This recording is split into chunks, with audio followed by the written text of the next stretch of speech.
राधे राधे महाराज जी।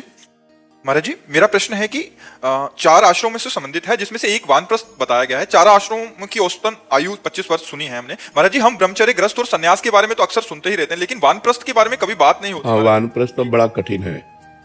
वानप्रस्थ जो आश्रम है कलयुग में बहुत कठिन है। 50 वर्ष के बाद आदमी की हालत क्या होती है जो गृहस्थ में होता है, क्योंकि वो 25 वर्ष ब्रह्मचर्य नहीं रहा है।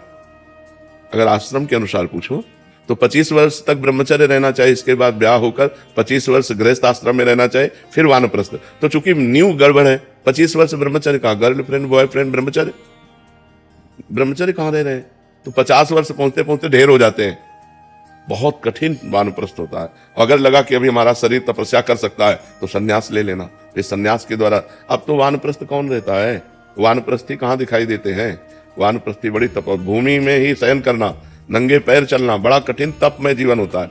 अब तो 50 वर्ष के बाद इतना आसक्त हो जाता है कि वो परिवार, संसार, माया इससे हटकर के जंगल में जाए, ऐसी कहाँ सामर्थ्य रह जाती है। और अब कहाँ वानप्रस्थ दिखाई देते हैं। सीधे गृहस्थ से सन्यास ले लिया, सीधे गृहस्थ से सन्यास लिया और आश्रमों में रह रहे। तपस्या और कष्ट कहाँ, तपस्या और कष्ट जब तक नहीं सहा जाता तब तक परमार्थ का प्रकाश भी नहीं होता है। तप में जीवन भगवान के लिए, कष्ट में जीवन वो अब सब ग्रंथों में लिखा रह गया है। कोई कोई बिरला होगा जो चल रहा होगा, नहीं तो बहुत ऐसा। तो जवानी से जब हम सत्मार्ग शुरू करते हैं, भजन शुरू करते हैं, तब होता है। हमारे जो सनातन धर्म में है, पहला कदम है ब्रह्मचर्य। फिर चाहे तुम सन्यास की तरफ जाओ, चाहे गृहस्थी की तरफ जाओ, पहला कदम ब्रह्मचर्य। कौन चल रहा है ब्रह्मचर्य से?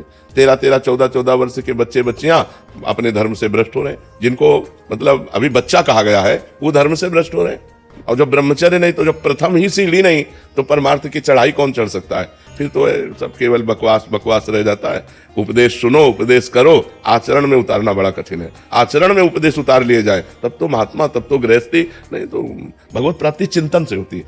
दवा है, भोजन है, शरीर के निर्वाह की व्यवस्था है, उसके बिना जी नहीं सकते, और जिए बिना भजन नहीं हो सकता। इसलिए दोनों बातें आओ। तो आपको घर छोड़ने की जरूरत नहीं, घर में रह करके पवित्र आचरण करते हुए परिवार से मोह रहित होकर भजन करो, इसी से भगवत प्राप्ति हो जाए।